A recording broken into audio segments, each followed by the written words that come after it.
एक रिटेलर है, उसने कुछ सामान खरीदे इतने रुपए में और उसका 1/3 जो है 15% के लॉस पर बेच दिया।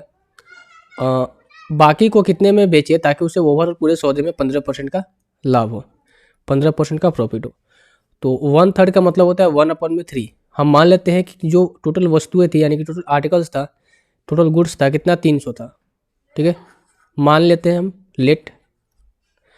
अब 300 और इसकी जो प्राइस है ये भी हम 300 मान लेते हैं, यानी कि पर गुड्स की प्राइस 1 रुपीज़ है तो 300 की प्राइस कितनी हो जाएगी 300 रुपये। अब इसका 1/3 कितना हो जाएगा 100। 100 को इसने क्या बेचा 15% के हानि पर बेचा, यानी कि 85/100 कितना हो गया आपका 85 रुपये में बेच दिया। 100 की वस्तु को कितने में बेचा 85 रुपये में बेचा। अब इसके पास बची 200 वस्तुएं। 200 वस्तुएं के वो कितने परसेंट लाभ पर बेची ताकि पूरे प्रॉफिट में उसे 15% का प्रॉफिट हो। अब देखो 300 के सामान था यहाँ पर, अगर इस पर पूरे ओवरऑल में 15% का प्रॉफिट चाहिए भाई तो हमें 115/100 में बेचना होगा, यानी कितना हो जाएगा आपका 5, ये हो जाएगा कितना आपका 3 1 4 3 345 रुपीज़ में बेचना होगा, यही ना होगा।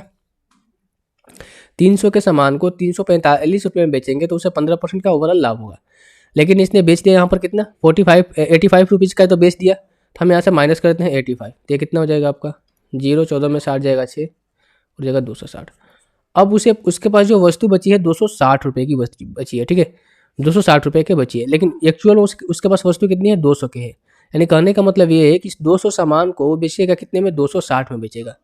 कितने में बेचेगा 260 में, यानी कितना का प्रॉफिट यहाँ से होगा 60 का, ओवर कितने 200 पे इंटू 100, तो कितना हो जाएगा आपका 30।